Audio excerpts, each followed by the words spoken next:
Welcome to Splatalot. And welcome to today's brave young warriors. They're the good guys. And these are the bad guys whose mission it is to stop the good guys from claiming the much-treasured Splatalot crown. Will the evil defenders keep the noble attackers at bay and preserve their kingdom, or will the attackers reign victorious?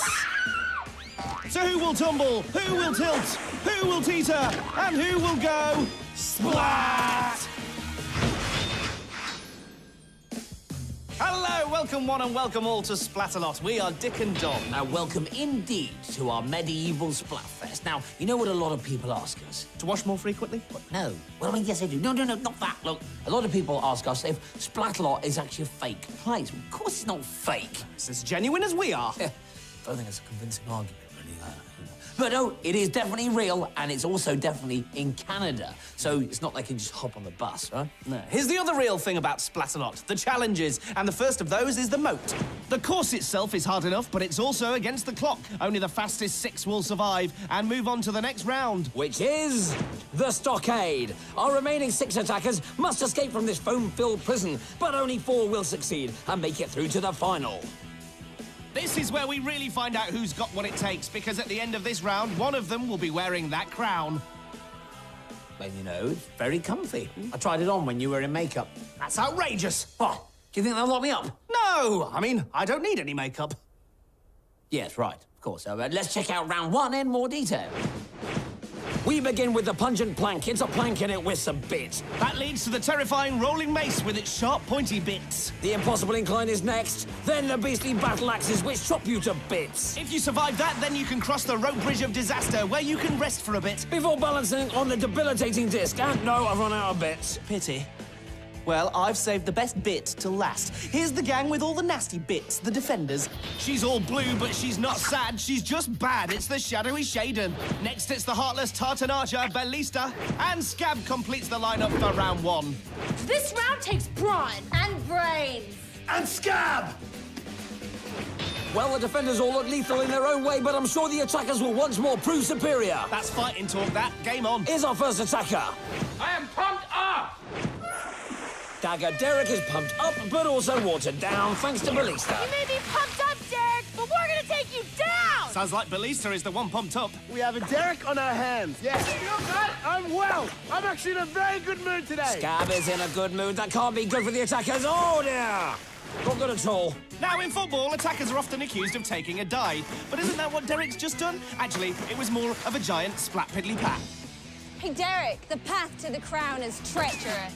Oh, Shaden getting all mystical, but she's not wrong. The incline is indeed treacherous. It's more treacherous than a teacher accused of treason covered in treacle for no reason. You do know that makes no sense whatsoever, don't you? Oh, it's never a good idea to rile Scab, and the other defenders won't like it either. Shaden is vaporizing Derek just when he least needs it. Good job, Shaden! Oh, yeah. Derek battles on. The rope bridge is next, but so is Ballista. Derek, I'm so glad I got to meet you today. It's a charm offensive. What's wrong, Derek? You don't want to be friends? Oh, cop for that. See, charming, then offensive. You know, something tells me Ballista doesn't make friends all that easily. Now, Derek concentrating hard on the debilitating disc. Oh, splat flaps! Hoorah! That's pretty much guaranteed to break anyone's concentration. That's what the defenders do. They channel their rage, not to mention their water cannons. But Derek finishes and sets the benchmark time at 5:20. Up next, or down next, is Tamia. I like pineapple on my pizza! Tamia! Hi, I'm Scab. This is my weapon. Uh-oh. We've got a screamer. And Scab screams and splats Tamia into the moat. Wallop! The nice thing about Scab is that he always gets to the point. You always know what he's thinking. Which is more than Scab does. Yell it. Yeah! It's a clever tactic from Tamia. Be nice to Scab and he'll be... Oh, well, forget it. Tamia may have a crush on Scab. Scab just wants to crush Tamia. Yes, breaking up is hard to do, especially when you're falling off an oversized axe in a medieval game show. Tamia, is that okay? Ah, he does care. Best of friends, but is it the best of times for Tamia? Purple porcupine! Here's Kristine with a capital K. You must know when you come here, you're gonna get wet. And that's the moat with a capital splat. Hello, attacker. Oh, Scab isn't on first name terms with Kristine. Splunker! And quite rightly, she turns her back on him. Well, Scab did splatter with a paintball. That's about as polite as the big guy gets. Hey, Kristine! Last night we had the Splat Awards, and I won Most Valuable Defender. Oh, yes, what a great night. And pleased to show us just what she won. Sploosh! Oh, I didn't get an invite. Didn't you? Oh. And Kristine finishes in 3:14. Certainly pacier than any of the speeches last night. So, who won the Best Splatalot Presenter Award? Let's just say we came second. But we present it. Best Splatalot Presenter, Scab. I'm not going to argue with him. OK, as you missed it, let's pretend we're hosting the Splatty Awards. Orangeville does not grow oranges! Well, that's quite an acceptance speech there from Dylan, who's not receiving the red carpet treatment down the impossible incline. The paparazzi will have a field day. The Best Supporting Splat Award goes to Adam. My shout-out is to my friend Josh, Julian, and my twin brother Alex. Clever. Always thank your friends and family. Oh, I suppose we should give all the attackers some credit for performing their own stunts. Absolutely.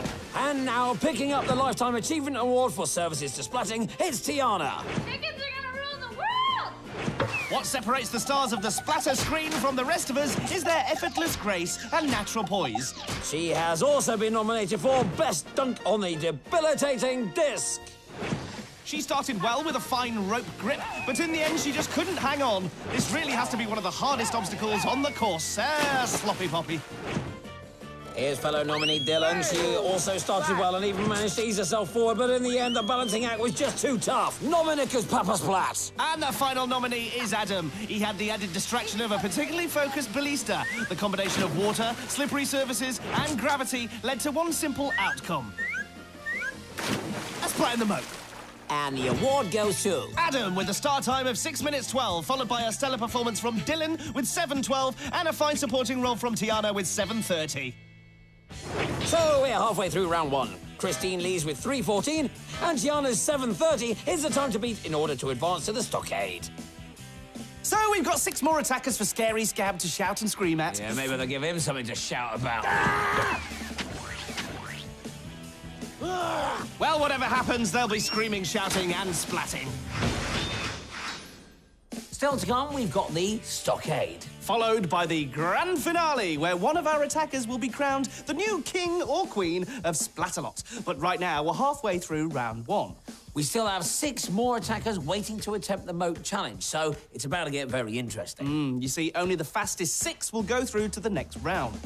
Here are the times for the first 6 attackers.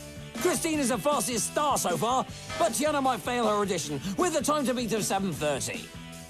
But with Scab still on the Splatzuka, Shaded on the Vapor Pistols, and Ballista on the Water Cannon, that time might be good enough. There's only one way to find out. Fast forward. What? No. Let the second half begin. Attacker number 7 is Matt. I want to make it! How peculiar. Splodge! Oh, again! Oh, I think Matt's gonna splat his way around this course. Matthew, allow me to introduce myself. I am Scab. Ooh, that was quite a thwack. Do not give me that look. Ah! Oh, how many times it never pays to answer back. Knafa splatty wangles. Now, Scab only has 2 emotions, angry and furious. If you look him in the eyes like Matt did, then you're going down. End of. Now has Matt learnt his lesson with Shaden? That's it, one step at a time. Oh, Scroggage, Matt the Splat. Well, as always, the battle axes usually require the attacker's full concentration and usually produce that kind of result. Remember Tianna's time to beat of 7:30? Well, Matt hasn't been it, so he's not going through. Tough splats! Here's Carolina. Carolina! What? Scab, Carolina! Thanks for clearing that up, Scab. Splat stuck in your... Carolina, that was a good shot by me, wasn't it? You're on fire today, Scab. And right on cue, Scab-proof Shaden right. Even the Splatalot cameras are not safe today. Look what happened. Oh. The crew better hurry up and clean it, otherwise Scab will splat them too. The Moody's in. And he's still splatting. This man is a... With Scab's high heels. Right, and at 5:28, Carolina is currently safe. I'm gonna save the princess and look good doing it. Princess? Well, it's a castle with a moat. There's probably a princess in there somewhere. I like it. Let's rethink the whole show, shall we? Level 1, collect all 7 Splatteroons. Splatteroons? Splatalot currency. Right. Then clear the mace and avoid these splat kabooms. Stop, let's just get back to the proper contest. There's no princess, but here's the next best thing. Balisa's time to shine. Balista, not so much princess, more evil, scary bringer of misery and failure. But whatever game Jamie had in his head, it worked because he's through. Time for our next attacker, Ryan. I want my newspaper back! Just buy another one. It's much easier. We've got a quick one on our hands. He really does want that paper back. Poodles! He won't be making the headlines if he doesn't get a move on. This fall has cost him a lot of time. He's reached the debilitating disc, which means he's also in range of Balista. But he's hanging on. And fall he does. Look, if Balista tells you to clean your room, you'll do it. But is Ryan clean through? 553. Well, it can be beat. Here's Jacy. I like a party! Then you've come to the wrong place, Jacy dear, because there are no butterfly cakes and cucumber sandwiches out there. What kind of parties you go to? The point is, the course is no picnic, look. Ah, right, yes, I see. And I think Jacy has already established that for herself. Hello, welcome to the biggest party of your life. I don't think Shaden will ever make it in the party entertainment business. Oh, hello. Goodbye. Well, hello, goodbye, bonsoir, or auf Wiedersehen. It's a splat in any language. And that's a victory dance in any language, because at the moment she's through. Oh, well, if she does go through, Balista's going to be waiting for her. Here's our final attacker. It's Courtney. No jellyfish can mess with this mango. I've got no comeback for that one. The trouble is, neither's Courtney. One thing's for sure, her mango is certainly being messed with now. Mango fritters. Well, she's back up for now, and despite Scam's attention, she heads down the incline. But, oh, she's overshot, and down she goes dirty water. Well, if you look at this more closely, you'll see that a trailing right foot is all that it takes to send Courtney off balance and into the jerk chicken. Courtney now has to hurry up. She only has about 20 seconds left, with a debilitating disc still to go. No one has made a clean crossing today, but she needs to. Come on, Courtney! Oh, that won't help, but Courtney's almost there! Time's running out! I got her! No, you didn't! And Courtney is... She's through! She's in the top 6! The mango made it, and there's the mango dance! Wow, that was nail-biting stuff. Yeah, next time, try biting your own nails. So the 6 fastest are Derek, Kristine, Carolina, Jamie, Jacy, and Courtney. Yazoo. But they'll need far more than just speed in the next round. Yes, they'll need a packed lunch and practical shoes. No, they won't. The stockade doesn't suffer fools gladly. That's why you've never been in there. True.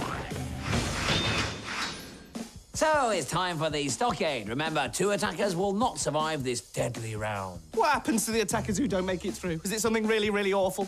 Well, apparently, after the round ends, they go and have a nice hot bath, and they get given a hot chocolate each, and then sit in front of the telly with a cat. Haha, do they get marshmallows in the hot chocolate? It was so stupid. This isn't a holiday camp. Sounds terrible. So here are the 6 attackers who desperately want to avoid a hot chocolate with no marshmallows. Jamie, Kristine, Derek, Carolina, Jacy, and Courtney. But all of the attackers start from scratch in this round, so it's anybody's game. Here's the stockade in more detail. The attackers have to cross the giant spinning hexagon, then leap onto the smaller ones, where they can reach up for their ladder rungs. These rungs slot into the ladders on the other side of the stockade. They then have to grab one of 4 flags and make their way out of the stockade to freedom and glory. There is, of course, one more vital piece of the jigsaw that we've kept up our sleeves. Give it here. No wonder I couldn't finish it. Right, here are the new defenders. The stockade welcomes Croc Ness, the reptile with the crocodile smile, Gildar, the Viking who's not to everyone's liking, and Nitrous, our knight in sliming armor. Nitrous has her eye on you. So, with just seconds to go, here's how the attackers line up from left to right. We've got Jacy, Kristine, Carolina, Jamie, Courtney, and Derek. Don't forget Gildar. They're off, and it's already a splatfest. Jamie and Carolina making great strides, and Kristine isn't far behind. Oh, Carolina already with a rung. Love that sound. Derek and Courtney struggling to stay on the hexagons. Kersplat! Kersplat! That's embarrassing. Do you know what? I think they're just having lots of fun. Yes, what do they think this is? An entertainment show?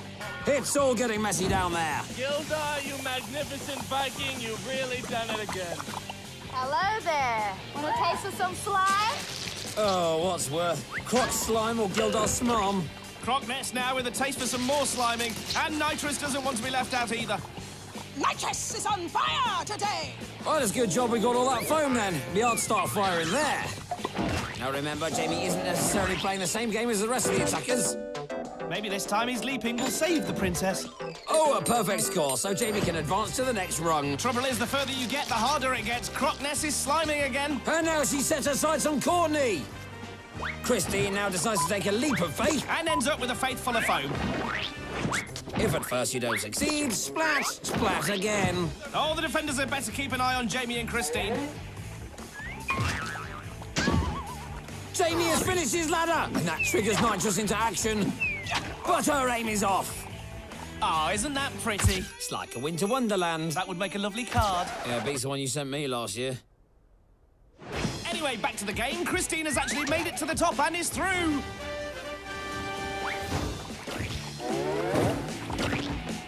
Jamie's now also finished, which means there are only 2 flags left and 4 attackers.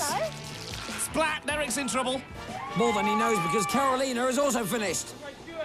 Well, thanks to the splat cams, we know where your shoe is, Derek. But we're mean, so we're not going to help you look for it. Speak for yourself. All right, go in there and help him then. I can't, I'm allergic. To foam? No, to Gildar.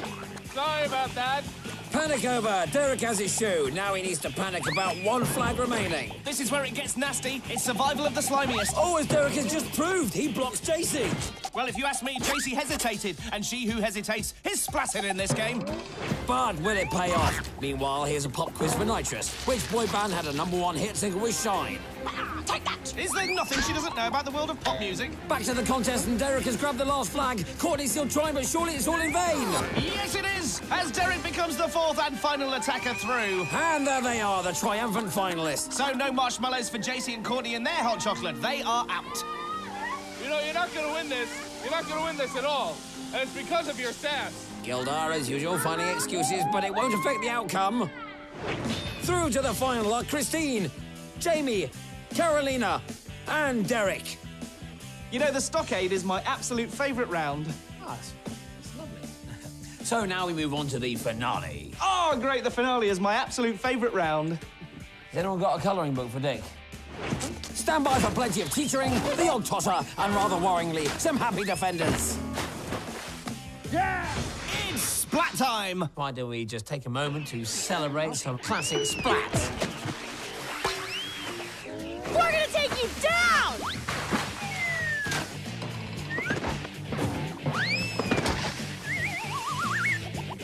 I am Scab! I'm in a good mood today.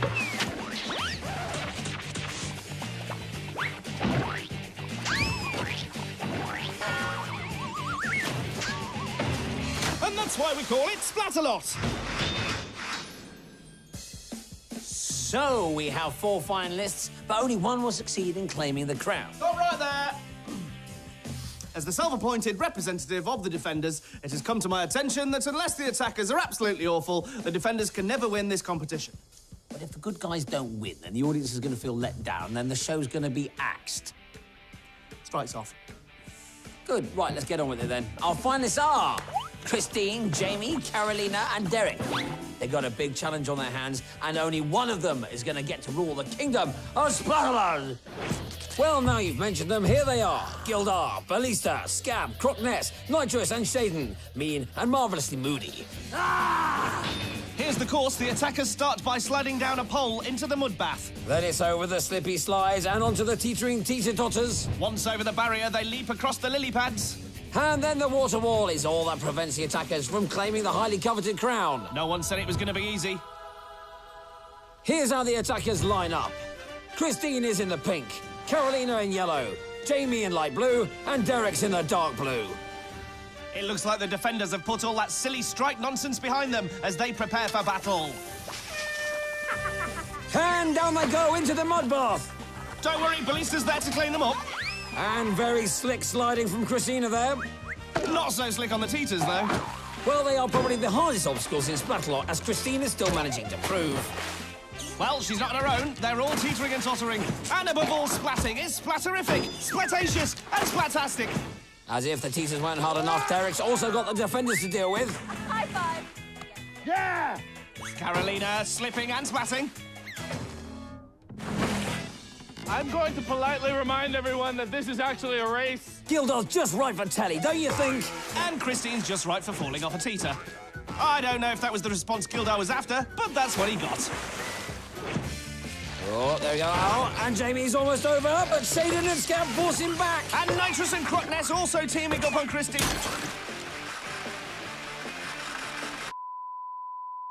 I know the defenders called off the strike, but we'll definitely be off the air soon if we lose any more cameras. And Kristine now, the first one onto the lily pads. The defenders need to step it up. Not far behind is Jamie. It looks like Ballista and Shaden have heard you. And down he goes. How about a little slime tasting? Does she have any choice? Carolina and Derek are a long way behind now. Can anyone catch Kristine? I think she's going to be our new queen. She's one leap away now. And she's made it. No, she hasn't. It's all about the elbows, you see. Get your elbows onto the platform and you'll be okay. Otherwise, the course will just give you the elbow. That's it.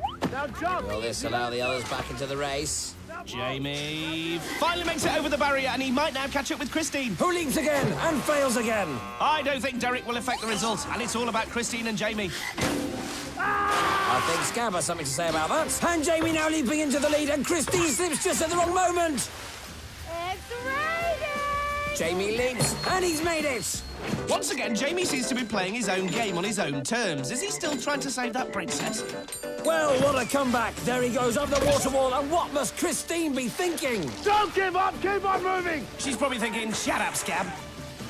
Jamie's almost there. Carolina isn't. No one can touch him now. Ooh.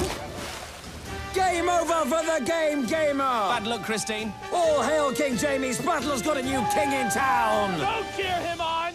It's not your job to cheer him on. Gildar needs to worry about his own job, but well done, Jamie. Has anyone told him there isn't actually a princess? Oh, you've got to feel sorry for Kristine. What? Do I have to? Yes. Okay. Sorry, Kristine. Good.